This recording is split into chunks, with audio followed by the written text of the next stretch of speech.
إن الحمد لله نحمده ونستغفره من سيئات أعمالنا الله فلا مضل له ومن يضلل فلا هادي له وأشهد أن لا إله إلا الله وحده لا شريك له وأشهد أن محمدا عبده ورسوله أما بعد فإن خير الله وخير الهدي هدي محمد صلى الله عليه وسلم وشر الأمور محدثاتها وكل محدثة بدعة وكل بدعة ضلالة وكل ضلالة في النار. أعوذ بالله السميع العليم من الشيطان الرجيم من همزه ونفخه ونفثه وما أمروا إلا ليعبدوا الله مخلصين له الدين. گرامی قدر مشاہدین و مشاہدات،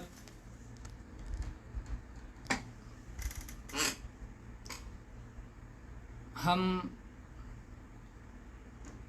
درس حدیث کا یہ سلسلہ آگے بڑھاتے ہوئے آج اس حدیث تک پہنچے ہیں جس میں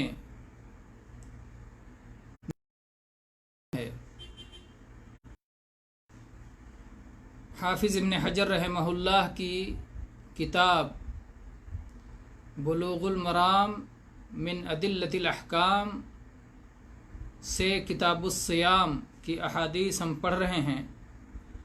آج حدیث نمبر 625 بلوغ المرام کی حدیث نمبر 625. آئیے عربی الفاظ پڑھ لیتے ہیں. وعن حفصة ام المؤمنین رضی اللہ عنہا ان النبی صلی اللہ علیہ وسلم قال من لم يبيت الصيام قبل الفجر فلا صيام له. رواہ الخمسہ ومال الترمذی والنسائی الى ترجیح وقفه وصححه مرفوعا ابن خزیمہ وابن حبان وللدارقطنی لا صیام لمن لم یفرضه من اللیل. حفصہ ام المؤمنین رضی اللہ عنہا سے روایت ہے کہ نبی کریم صلی اللہ علیہ وسلم نے ارشاد فرمایا، جو شخص رات ہی میں صوم کی نیت نہ کر لے فجر سے پہلے ہی تو اس کا صیام نہیں ہوگا. اسے پانچوں نے روایت کیا ہے، یعنی امام احمد اور سنن اربعہ، ترمذی، نسائی، ابو داؤد اور ابن ماجہ. اور امام ترمذی اور امام نسائی اس بات کی طرف مائل ہیں کہ اس کا موقوف ہونا راجح ہے، اور ابن خزیمہ اور ابن حبان نے اسے مرفوعاً صحیح قرار دیا ہے. اور امام دارقطنی کی حدیث کے الفاظ اس طرح ہیں، اس شخص کا صوم نہیں ہوگا جس نے رات ہی میں فرض نہیں کر لیا. تو اب یہ روایت ہے حفصہ رضی اللہ عنہا سے، جو ام المؤمنین ہیں. ام المؤمنین یعنی تمام ایمان والوں کی ماں. یہ قرآن پاک کی اس آیت پر عمل ہے جس میں اللہ تبارک و تعالیٰ نے فرمایا وَأَزْوَاجُهُ أُمَّهَاتُهُمْ، اور نبی صلی اللہ علیہ وسلم کی بیویاں ایمان والوں کی مائیں ہیں. تو حفصہ رضی اللہ عنہا یہ نبی کریم صلی اللہ علیہ وسلم کی پاک باز بیویوں میں سے ایک ہیں، اور یہ عمر بن خطاب رضی اللہ عنہ کی بیٹی ہیں. عمر بن خطاب رضی اللہ عنہ جو نبی کریم صلی اللہ علیہ وسلم کے دوسرے خلیفہ اور عشرہ مبشرہ میں سے ایک ہیں، اور ابو بکر صدیق رضی اللہ عنہ کے بعد اس امت میں جن کا مقام و مرتبہ ہے، تو انہی عمر ابن خطاب رضی اللہ عنہ کی یہ بیٹی ہیں حفصہ رضی اللہ عنہ، اور یہ حفصہ رضی اللہ عنہ بہن ہیں عبداللہ ابن عمر کی۔ عبداللہ ابن عمر رضی اللہ عنہ وہ صحابی جن کی بہت ساری احادیث بار بار ہمارے سامنے آتی ہیں۔ حفصہ رضی اللہ عنہ کا نکاح ہوا تھا خنیس ابن حذافہ السہمی رضی اللہ عنہ سے، جو معرکہ احد میں شہید ہو گئے، تو پھر اس کے بعد حفصہ رضی اللہ بیوہ ہو گئیں اور خالی ہو گئیں کہ کسی اور سے نکاح کر سکتی تھیں۔ عمر رضی اللہ عنہ نے جو ان کے والد محترم تھے، ان کے لیے رشتہ تلاش کرتے ہوئے عثمان رضی اللہ عنہ سے کہا کہ عثمان رضی اللہ عنہ، میری بیٹی حفصہ خالی ہو گئی ہیں، اگر آپ نکاح کا ارادہ کرتے ہوں تو میری بیٹی سے نکاح کر لیں۔ عثمان رضی اللہ عنہ نے کہا ٹھیک ہے، سوچ کے بتاتا ہوں۔ پھر اس کے بعد انہوں نے 1-2 دن کے بعد بتایا کہ مجھے اس وقت شادی کرنے کی کوئی ضرورت نہیں ہے، میں نکاح نہیں کرنا چاہتا۔ اس کے بعد وہ ابو بکر صدیق رضی اللہ عنہ سے ملے اور ان سے کہا کہ میری بیٹی حفصہ اس وقت خالی ہے، میں اسے آپ کی نکاح میں دینا چاہتا ہوں، آپ کے رشتے میں دینا چاہتا ہوں۔ ابو بکر صدیق رضی اللہ عنہ خاموش رہے، انہوں نے کوئی جواب نہیں دیا۔ عمر رضی اللہ عنہ کہتے ہیں کہ مجھے جتنا غصہ عثمان پہ آیا تھا کہ انہوں نے رد کر دیا تھا ایک اچھا سا رشتہ، اس سے کہیں زیادہ غصہ ابو بکر رضی اللہ عنہ پہ آیا کہ انہوں نے کوئی جواب تک نہیں دیا، پوری طرح سے خاموشی اختیار کر لی۔ اس کے بعد کہتے ہیں کہ رسول اللہ صلی اللہ علیہ وسلم نے میری بیٹی کے لیے رشتہ بھیجا اور میں نے یہ رشتہ آپ کے ساتھ کر دیا۔ اس کے بعد ابو بکر رضی اللہ عنہ مجھ سے ملے اور انہوں نے کہا کہ عمر، تمہیں اس وقت بڑا غصہ آیا ہوگا، لیکن میں نے رسول اللہ صلی اللہ علیہ وسلم سے حفصہ کا تذکرہ کرتے ہوئے سنا تھا، اس لیے میں نے خاموشی اختیار کی کہ اگر رسول اللہ صلی اللہ علیہ وسلم کی رائے بدل گئی اور آپ نے انہیں پیغام نکاح نہیں دیا، ان سے نکاح نہیں کیا، تو میں پھر نکاح کر لوں گا۔ اسی لیے میں نے خاموشی اختیار کی تھی، نہ اقرار کیا تھا اور نہ انکار کیا تھا۔ تو اس طرح سے حفصہ رضی اللہ عنہ کو رسول اللہ صلی اللہ علیہ وسلم کی زوجیت کا شرف حاصل ہوا۔ پھر اس کے بعد ایک وقت وہ بھی آیا کہ کسی بات پر نبی کریم صلی اللہ علیہ وسلم ناراض ہو گئے اور آپ نے ان کو طلاق دے دی، تو اللہ تبارک و تعالیٰ نے جبریل علیہ السلام کو بھیجا کہ آپ جا کے نبی صلی اللہ علیہ وسلم سے یہ کہیں کہ آپ انہیں واپس لے لیں۔ چنانچہ نبی کریم صلی اللہ علیہ وسلم نے یہ کہتے ہوئے انہیں اپنی نکاح میں دوبارہ واپس لے لیا، اپنے طلاق سے رجوع کر لیا۔ آپ نے کہا کہ اللہ تبارک و تعالیٰ جبریل علیہ السلام کو بھیجا ہے کہ یہ بندی، اللہ کی بندی، یہ صوم رکھنے والی، یہ راتوں کو تہجد پڑھنے والی ہے، صوامہ قوامہ ہے، اور یہ جنت میں بھی آپ کی بیوی ہے، اسے آپ رجوع کر لیجئے اور اپنی زوجیت میں رکھیے۔ چنانچہ نبی کریم صلی اللہ علیہ وسلم نے انہیں رجوع فرما لیا اور انہیں اپنی زوجیت میں باقی رکھا۔ اسی طرح سے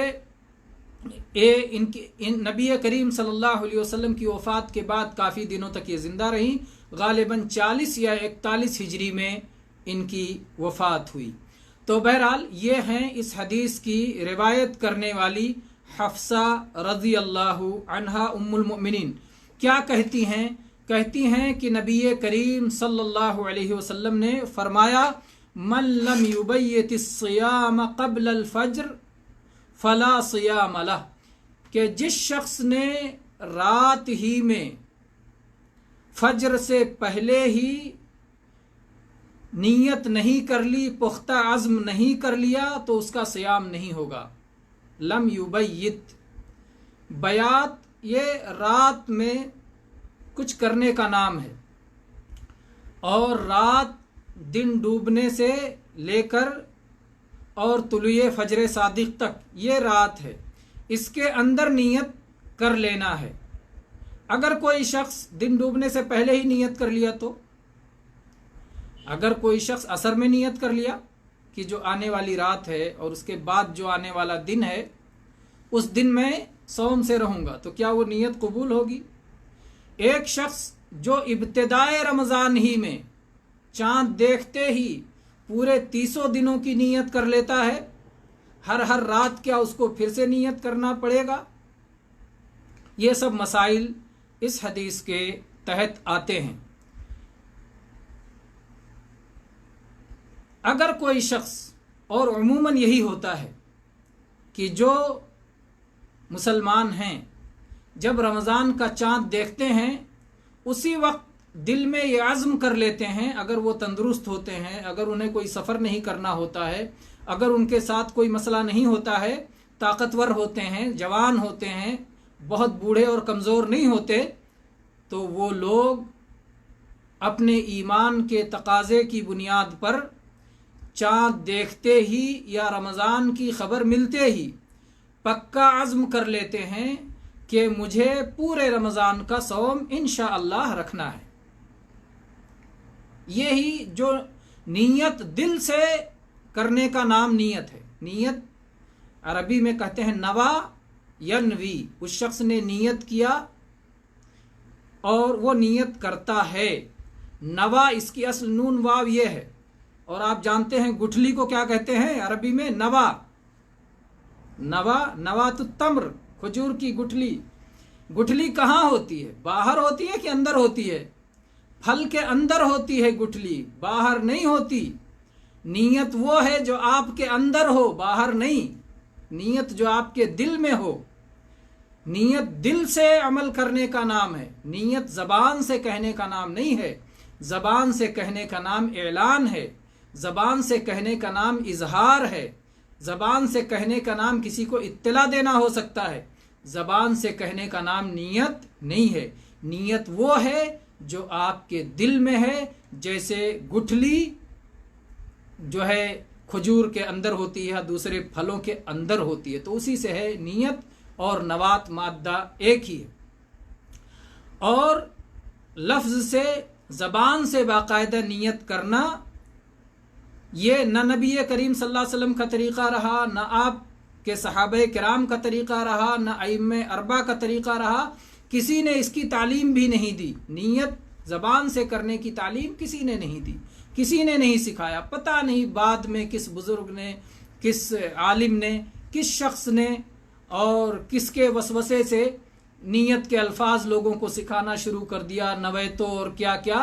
تو اس کا صحیح سنت میں اور اسی طرح سے ائمہ اربعہ رحمہم اللہ کے اقوال میں کہیں کوئی ذکر نہیں ہے۔ اس لیے گویا چاروں امام اس بات پر متفق ہیں کہ زبان سے نیت نہیں کی جائے گی، لہٰذا یہ بدعت ہے، اور بدعت سے شیطان خوش ہوتا ہے، رحمان اور اللہ یہ سنت سے خوش ہوتا ہے، شریعت پہ چلنے سے خوش ہوتا ہے۔ تو شریعت پہ چلنا یہ ہے کہ آدمی دل میں نیت کرے۔ بات یہاں سے چلی تھی کہ ایک شخص رمضان کو چاند دیکھتے ہی پہلی ہی رات میں 30 راتوں کی نیت کر لیتا ہے۔ کیا وہ نیت ہر رات کی طرف سے کافی ہوگی یا ہر رات نیت کرنا ہوگا؟ جیسے کہ اس حدیث میں ہے کہ جو شخص صبح ہونے سے پہلے، فجر ہونے سے پہلے نیت نہیں کرتا تو اس کا صوم نہیں ہوگا۔ بعض لوگوں نے یہی سمجھا۔ آپ غور کریں کہ جس شخص نے پہلے دن نیت کر لی، کیا اس کا نیت اس کے بعد ٹوٹ گیا یا اس کے ساتھ موجود ہے برابر وہ نیت؟ جس نے پہلے دن نیت کی ہے کہ میں ہر دن کا صوم رکھوں گا، نیت اس کے ساتھ موجود ہے، نیت اس سے الگ نہیں ہوئی۔ اسی کو علمی زبان میں کہتے ہیں استصحاب نیت۔ نیت اس کے ساتھ ساتھ ہے، نیت الگ نہیں ہوئی ہے، نیت ختم نہیں ہوئی ہے، نیت ٹوٹی نہیں ہے۔ البتہ وہ شخص جو درمیان میں بیمار پڑ گیا اور اپنی بیماری کی وجہ سے اس نے صوم نہیں رکھا اور اس نے صوم کی نیت نہیں کی، گویا اس کا صوم کا سلسلہ منقطع ہو گیا۔ یا کسی شخص نے سفر کیا تو سفر کی وجہ سے اس کے سفر کا جو ہے صوم کا سلسلہ منقطع ہو گیا۔ تو سفر کی وجہ سے یا بیماری کی وجہ سے یا کسی اور عذر کی وجہ سے اگر صوم کا سلسلہ منقطع ہو گیا ہے تو اثر نو نیت کرنے کی ضرورت ہے۔ لیکن اگر سلسلہ منقطع نہیں ہوا ہے، نیت برابر ساتھ میں ہے اور تمام ایام کی نیت ہے، تو نیت کافی ہے۔ ہر دن تجدید نیت کی ضرورت نہیں ہے، کیونکہ نیت باقی ہے، نیت ختم نہیں ہوئی ہے۔ اور یہ ایسا مسئلہ ہے کہ اس میں تکلف ہے ہی نہیں، آپ دل میں وہ حاضر رکھے ہوئے ہیں۔ فرق کہاں پڑے گا؟ فرق جب پڑے گا ایک شخص کسی دن کسی وجہ سے عصر کے وقت سو گیا، اس کی نیت ہے پہلے ہی رمضان سے ہی کہ میں پورے مہینے صوم رکھوں گا، لیکن اتفاق کی بات اللہ کا کرنا کسی دن عصر کے وقت ہی سو گیا اور وہ اٹھا طلوع فجر کے بعد۔ اب نیت کرنے کا جو وقت ہے، رات کا وقت، فجر سے پہلے تک وہ وقت نکل گیا، لیکن وہ صوم سے رہ گیا اگلے دن پورا، تو کیا اس کا صوم قبول ہوگا کہ نہیں قبول ہوگا؟ جو لوگ کہتے ہیں کہ ہر رات نیت کرنا ضروری ہے، ان کے یہاں اس آدمی کا صوم قبول نہیں ہوگا، اس لیے کہ اس وقت بیدار نہیں تھا، اور نیت بیداری میں ہوتی ہے، خواب میں نہیں ہوتی، نیند میں نہیں ہوتی، تو اس کا صوم قبول نہیں ہے، اس دن کی اسے قضا کرنی ہوگی۔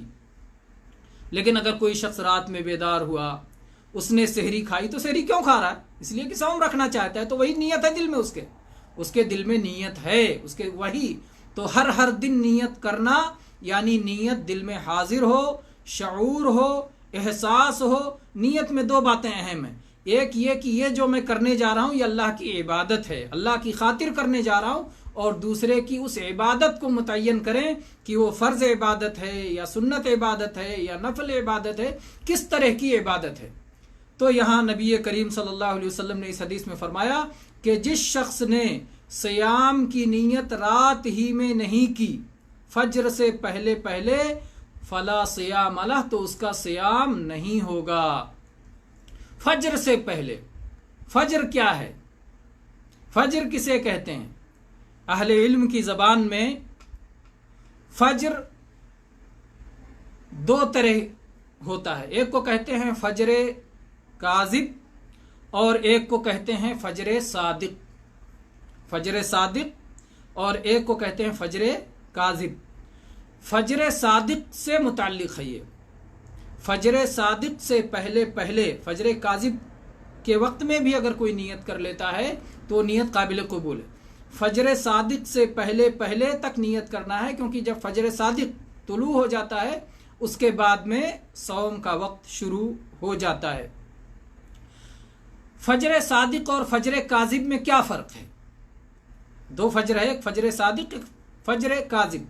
فجر یہ جو روشنی شروع ہوتی ہے دن کے لیے، فجر صادق یہ روشنی شمال اور جنوب میں ہوتی ہے، شمال اور جنوب میں افق کے ساتھ ساتھ، اور جو فجر کاذب ہوتا ہے اس کی روشنی نیچے سے اوپر یعنی مشرق سے مغرب کی طرف ہوتی ہے۔ اور یہ ہو گیا پہلا فرق۔ تین فرق ہے فجر صادق اور فجر کاذب میں۔ فجر کاذب اور فجر صادق میں تین فرق ہے۔ پہلا فرق یہ ہے کہ فجر صادق کی روشنی شمال و جنوب کی طرف ہوتی ہے اور فجر کاذب کی روشنی مشرق و مغرب کی طرف ہوتی ہے۔ دوسرا فرق یہ ہے کہ فجر صادق کی روشنی افق سے ملی ہوئی ہوتی ہے، افق سے اور بلندیوں کی طرف۔ افق کسے کہتے ہیں؟ جب ہم کسی ہموار زمین پہ کھڑے ہو جائیں تو وہاں سے سامنے جب ہم دیکھتے ہیں اور جہاں لگتا ہے کہ آسمان اور زمین مل گیا ہے، تو وہ سارا علاقہ جہاں لگے کہ آسمان و زمین مل گیا ہے اسے افق کہا جاتا ہے۔ تو جو فجر صادق کی روشنی ہوتی ہے وہ لگتا ہے کہ زمین و آسمان ملا ہوا ہے اور وہ نیچے ہی سے وہ روشنی پھوٹی ہے اور نکلتی اوپر کو چلی جا رہی ہے۔ اور فجر کاذب میں ایسا نہیں ہوتا۔ فجر کاذب میں اوپر آسمان میں تو روشنی نظر آئے گی، بلندی پہ روشنی نظر آئے گی، لیکن جب آپ افق کو دیکھیں گے تو افق کے کناروں میں اندھیرا رہے گا۔ تو یہ دو فرق ہو گیا کہ فجر کاذب میں اوپر روشنی ہوتی ہے اور افق کے قریب میں اندھیرا ہوتا ہے۔ تو گویا یہ متصل نہیں ہوتا، یہ منقطع ہوتا ہے۔ اور تیسرا فرق یہ ہے فجر کاذب اور فجر صادق میں کہ فجر کاذب کی جو روشنی ہوتی ہے وہ روشنی دھیرے دھیرے پھر اندھیرے میں بدل جاتی ہے، مٹ جاتی ہے، ختم ہو جاتی ہے، کیونکہ کاذب ہوتا ہے نا، جھوٹے کو ایک دن ختم ہونا ہے۔ جھوٹا ہمیشہ ترقی پر نہیں رہتا، بلندی پر نہیں رہتا، تھوڑی دیر کے لیے اوپر آ سکتا ہے، تھوڑی دیر کے لیے آگے جا سکتا ہے، لیکن آخر اس کے لیے زوال ہے، آخر اس کو مٹنا ہے، حق ہی کو باقی رکھنا ہے، باقی رہنا ہے، صداقت ہی کو باقی رہنا، سچائی ہی کو باقی رہنا ہے۔ تو فجر کاذب، یہ جو جھوٹی روشنی ہوتی ہے، یہ دھیرے دھیرے پھر اندھیروں میں بدل جاتی ہے، اور جب دوبارہ اندھیرا ہو جاتا ہے اس کے بعد فجر صادق کی روشنی شروع ہوتی ہے، جو شمال و جنوب میں پورے افق پہ پھیل جاتی ہے، اور پھر یہ پھیلتی بڑھتی چلی جاتی ہے یہاں تک کہ سورج طلوع ہو جاتا ہے، آفتاب طلوع ہو جاتا ہے اور دن نکل آتا ہے۔ تو یہ تین فرق ہے فجر صادق اور فجر کاذب میں، اور فجر صادق اور فجر کاذب میں تقریباً 1 گھنٹے یا کم و بیش فرق ہوتا ہے۔ کچھ لوگ کہتے ہیں پون گھنٹہ، کچھ لوگ کہتے ہیں سوا گھنٹہ، 1 گھنٹہ اوسط ہے کہ فجر صادق کی ابتدا سے فجر کاذب کی ابتدا سے فجر صادق کی ابتدا تک 1 گھنٹے کا لگ بھگ وقفہ ہوتا ہے، یا سوا گھنٹے کا یا پون گھنٹے کا، یہ اختلاف ہے، درمیانی قول 1 گھنٹے کا ہے۔ تو یہاں جو نبی کریم صلی اللہ علیہ وسلم نے فرمایا کہ جو شخص فجر سے پہلے صوم کی پختہ نیت نہ کر لے، پختہ ارادہ نہ کر لے، تو اس کا صوم نہیں ہوگا، تو یہ فجر صادق مراد ہے کہ فجر صادق سے پہلے پختہ نیت کرنی ہے۔ اور پھر اللہ کے نبی صلی اللہ علیہ وسلم نے جو یہ فرمایا لا صیام لہ، اس کا صیام نہیں ہوگا۔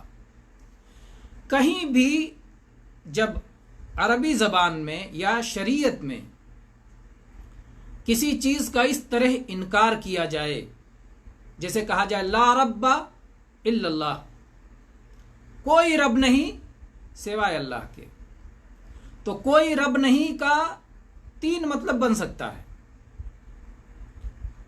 کوئی رب نہیں یعنی کوئی رب موجود نہیں، حقیقی طور پر، حصی طور پر کوئی رب موجود نہیں ہے، اور یہی معنی یہاں سے یہ لا رب الا اللہ جب کہتے ہیں۔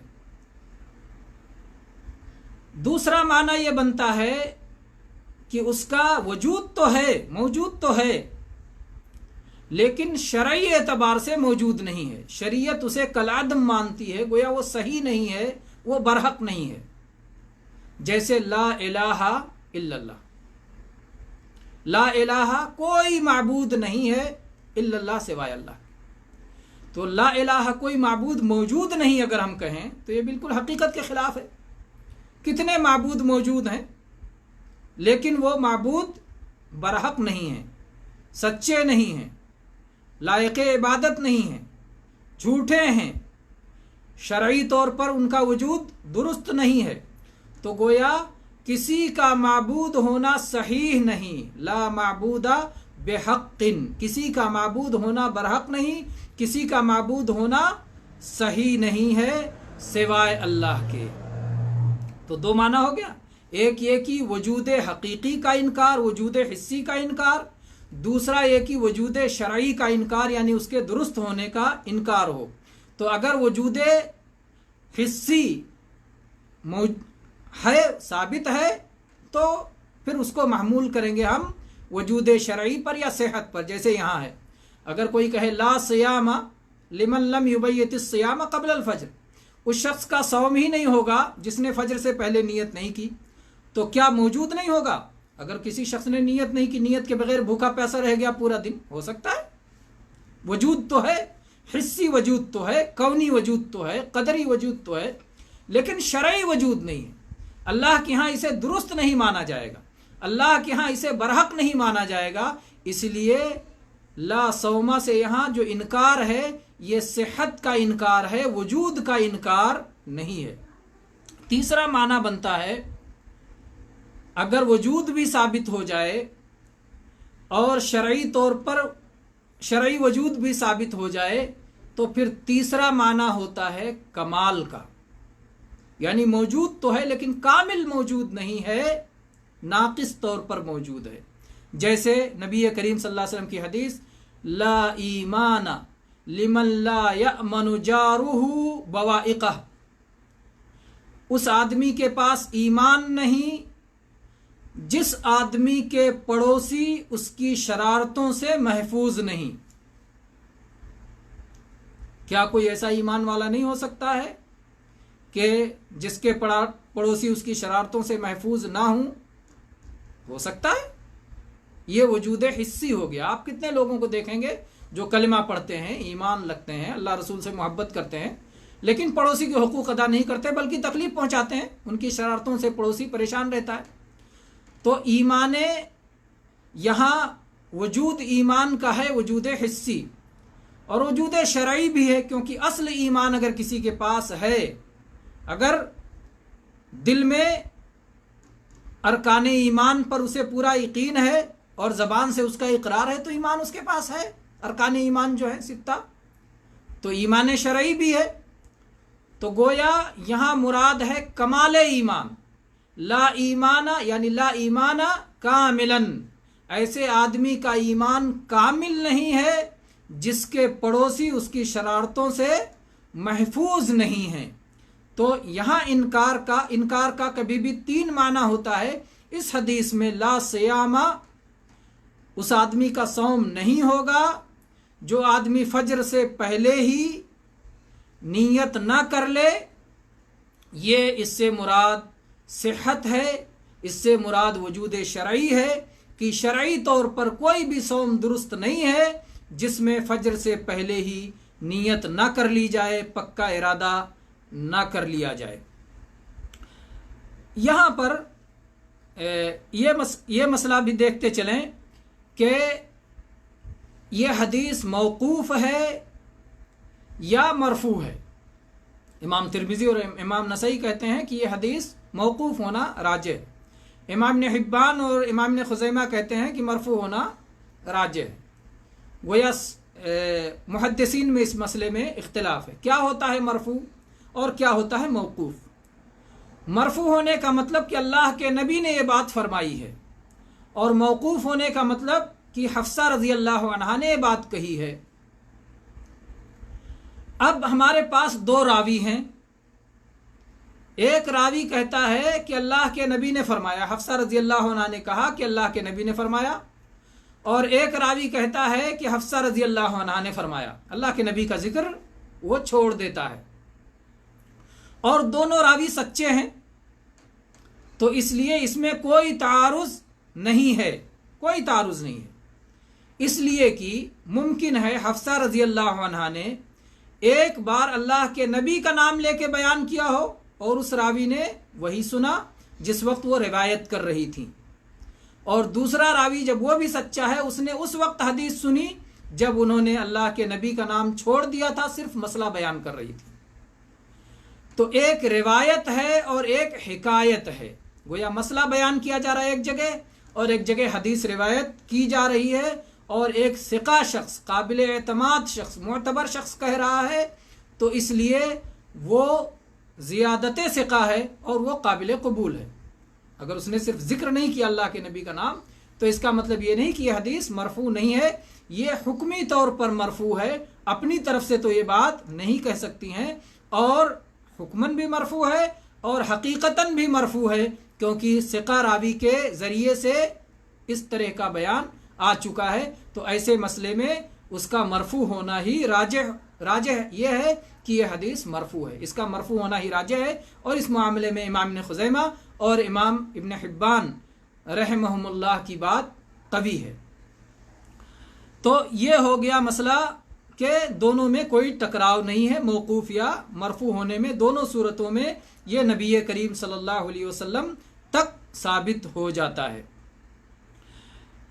اس کے بعد میں امام دارقطنی کے جو الفاظ ہیں، امام دارقطنی کہتے ہیں لا صیام لمن لم یفرضہ فی اللیل، اس شخص کا صوم نہیں ہوگا جس نے رات ہی میں صوم کو اپنے اوپر فرض نہیں کر لیا۔ تو گویا رات میں نیت کرنا یہ فرض صوم کے لیے ہے، نفل کے لیے نہیں ہے۔ فرض صوم یعنی صوم رمضان ہو، فرض صوم یعنی منت مانا ہو، نذر کا صوم ہو، یا کفارے کا صوم ہو، تو اس طرح کے تینوں صوم جو کہ فرض ہیں، بلکہ بعض اہل علم نے ان نفلی صیام کو بھی جوڑا ہے جو متعین دنوں میں سنت ہیں، مستحب صوم ہے، جیسے صوم عاشورہ ہے، صوم عرفہ ہے، تو وہ جو صیام متعین ہیں، محدد ہیں، ایام بیس کے صیام ہیں، ان میں بھی شوال کے 6 صوم ہیں، ان میں بھی رات ہی کو نیت کرنا چاہیے۔ اس کی وجہ یہ ہے کہ اللہ تبارک و تعالیٰ نے صوم کا وقت کیا بتایا؟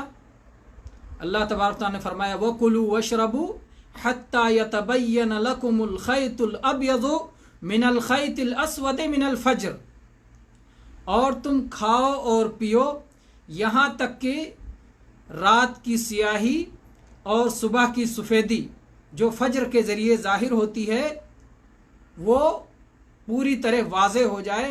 ثم اتم الصیام الی اللیل، پھر صوم کو مکمل کرو رات تک مکمل کرو۔ کہاں سے شروع کر کے؟ فجر سے شروع کر کے۔ تو فجر سے شروع کر کے رات تک مکمل کرنا ہے۔ اب اگر فجر سے پہلے نیت ہوئی تو عبادت کو پورا اپنا وقت ملا۔ عبادت کا پورا وقت کب ملا؟ جب عبادت سے پہلے نیت ہوئی۔ اگر نیت کسی نے دن میں کی، چاہے چند گھڑیوں کے بعد ہی، تو وہ چند گھڑیاں رہ گئیں۔ اللہ تعالیٰ نے جو صوم کی عبادت کا وقت دیا ہے اس میں سے چند گھڑیاں چھوٹ گئیں، کیونکہ ان کے بعد نیت کر رہا ہے اور نیت سے پہلے عبادت شروع نہیں ہوگی، تو گویا وہ عبادت مکمل نہیں ہوئی، پوری نہیں ہوئی۔ تو جن چیزوں میں پورا کرنا ہے اس میں عبادت کے لیے رات ہی میں نیت کر لینا چاہیے۔ تو یہ عقلی طور پر بھی یہ بات سمجھ میں آتی ہے اور شرعی طور پر تو حدیث اپنے اندر واضح ہے۔ اسی بنیاد پر علماء نے ایک فقہی قاعدہ نکالا۔ ہمارا وقت تو ہو گیا، بعض اس حدیث کے فوائد اور بھی ہیں، انشاءاللہ ہم اس پر کل گفتگو کریں گے، کیونکہ وقت ہو جانے کے بعد پھر آگے بڑھانا میں اسے مناسب نہیں سمجھتا۔ اللہ تبارک و تعالی ہم سب کو دینی علم سیکھنے کی توفیق عطا فرمائے اور علماء کی قدر و منزلت سمجھنے کی توفیق عطا فرمائے، جنہوں نے ایک حدیث کو سامنے رکھ کر کے کتنے کتنے مسائل اس سے نکالے ہیں اور کس قدر اس میں غور و فکر کیا ہے اور کتنی باریکیوں کے ساتھ اسے سوچا ہے اور سمجھا ہے، اور کس طرح سے بارش کو لے کر کے اور پانی کو لے کر کے پھر جو ہے اس سے پودے اگائے ہیں اور خیر ہمارے لیے بہت سارے خیر کا سامان کیا ہے۔ تو اس لیے ہمیں علماء کی قدر سمجھنا چاہیے۔ اللہ تبارک و تعالی ہم سب کو اللہ کے دین سے اور اللہ کے دین کے جاننے والے علماء سے، اللہ تعالیٰ کی کتاب اور اللہ کے نبی صلی اللہ علیہ وسلم کی سنت سیکھنے والے اور سکھانے والے اہل علم کی قدر کرنے کی، قدر سمجھنے کی اور قدر کرنے کی توفیق عطا فرمائے، آمین۔ بہرحال دیکھتے ہیں کہ بھائیوں نے کیا کیا سوالات اور کیا کیا چیزیں لکھی ہیں، تیزی کے ساتھ ایک سرسری نظر دوڑ بہت ساری چیزیں، بہت سارے کمنٹ آئے ہیں۔ جن سارے بھائیوں نے سلام لکھا ہے سب کو اکٹھا وعلیکم السلام ورحمۃ اللہ وبرکاتہ۔ اور اس کے بعد میں دیکھنے سننے والوں کو بعض بھائیوں نے سب کے لیے سلام لکھا ہے، تو میں اب ان کی طرف سے میں سب کو سلام پہنچا رہا ہوں۔ عبدالغفور قیصر صاحب انہوں نے سارے دیکھنے والوں کو سلام پہنچایا ہے، ان کی طرف سے سب کو سلام۔ اور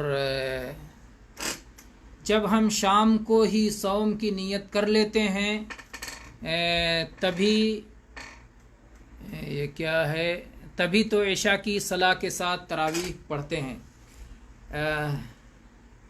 تراویح پڑھتے ہیں تو تراویح کی نیت سے پڑھتے ہیں، صوم کی نیت سے تراویح تو نہیں پڑھتے۔ یعنی آپ کو یہ علم ہو جاتا ہے کہ صوم آنے والا ہے، تو تراویح دوسرا عمل ہے، صوم دوسرا عمل ہے۔ تراویح کی نیت تراویح کی ہے، صوم کی نیت صوم کی ہے۔ ہاں یہ ہے بہت سارے لوگ جو بیمار ہوتے ہیں انہیں صوم نہیں رکھنا ہے، لیکن وہ بھی تراویح پڑھتے ہیں، تراویح کے لیے تندرست ہیں، لیکن صوم کے لیے تندرست نہیں ہیں۔ ڈاکٹروں نے ان کو اتنے دیر تک کھانے پینے سے روکا ہے، کیونکہ اتنے دیر تک اگر کھانے پینے سے رکیں گے تو ان کے لیے مسائل ہوں گے۔ تو کوئی شخص ایسا ہو سکتا ہے جو تراویح پڑھے لیکن صوم نہ رکھے، تو تراویح پڑھنا یہ صوم کی نیت نہیں ہو سکتا ہے۔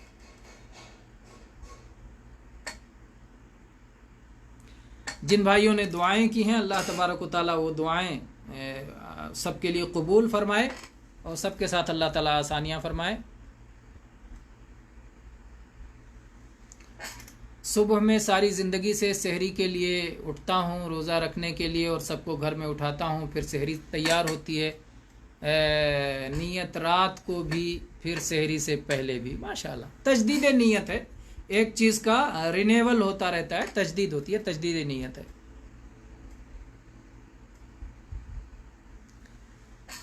شیخ محترم ایک سوال یہ ہے کہ رمضان کے روزوں کی قضا یوم عاشوراء، یوم عرفہ یا اس طرح سے یا پیر اور خمیس کے دنوں میں کرنے سے کیا دونوں مقصد حاصل ہو سکتا ہے؟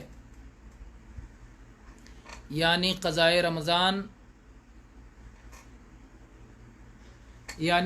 رمضان اور یوم عاشوراء وغیرہ کی فضیلت۔ ماشاءاللہ علمی سوال ہے، اور اہل علم نے یہی کہا ہے سوائے شوال کے 6 صوم کے، کیونکہ شوال کے 6 صوم کے بارے میں یہ بات ہے کہ جس نے رمضان کا مکمل کر لیا اس کے بعد شوال کے 6 دن صوم رکھے تو اس میں تکمیل رمضان ایک طرح سے شرط ہے، اس لیے وہ اگر کوئی شخص 6 دن قضا کے طور پر رکھے اور اسے یہ سمجھے کہ شوال کے 6 بھی ہو جائیں گے تو وہاں دونوں کو جمع نہیں کیا جا سکتا، لیکن بعد میں دونوں ہو سکتا ہے کہ نیتیں ایک سے زیادہ، ایک عبادت میں کئی نیتیں ہو سکتی ہیں، اور اس سے بہت سارے علماء نے کہا ہے کہ علماء کا درجہ اسی لیے بڑھ جاتا ہے کیونکہ وہ جانتے ہیں اور پھر ایک ہی عبادت میں کئی نیت کر لیتے ہیں اور پھر ان کو ساری چیزوں کا اجر و ثواب مل جاتا ہے۔ تو ایسا ہو سکتا ہے کہ صوم عرفہ ہو اور ساتھ میں وہ صوم رمضان کی قضا بھی ہو، عاشوراء ہو اور صوم رمضان کی قضا بھی ہو، صوم رمضان کی قضا بھی ہو اور خمیس کا دن ہو اور جو ہے یوم الاثنین ہو، سوموار کا دن ہو، ایسا ہو سکتا ہے۔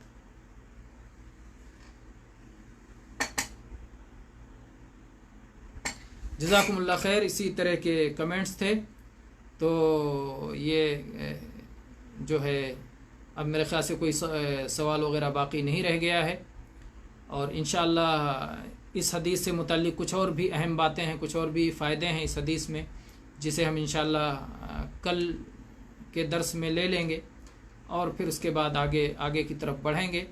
اللہ تبارک و تعالیٰ اس مجلس سے ہم سب کو فائدہ پہنچائے۔ لکھا ہے کہ آج پہلی بار سنا ہے کہ صوم نہ رکھنے والے بھی بعض لوگ تراویح ادا کرتے ہیں۔ سبحان اللہ، ایسا ہو سکتا ہے، آدمی غور نہیں کرتا، ورنہ کوئی تراویح پڑھتا ہو اور اس کو صوم رکھنے میں کوئی عذر ہو، ایسا ہو سکتا ہے۔ جزاک اللہ خیر۔ بھر اللہ تعالیٰ اس مجلس سے تمام بھائیوں کو نفع پہنچائے، دنیا میں خیر و برکت اور آخرت میں جہنم سے آزادی اور جنت میں داخلہ نصیب فرمائے، اور نبی کریم صلی اللہ علیہ وسلم کی شفاعت اور آپ کے صحابہ، ائمہ دین اور محدثین اور سلف صالحین کی رفاقت عطا فرمائے۔ وحسن اولئک رفیقا۔ اقول قولی ھذا واستغفر اللہ لی ولکم من کل ذنب فاستغفروہ انہ ھو الغفور الرحیم۔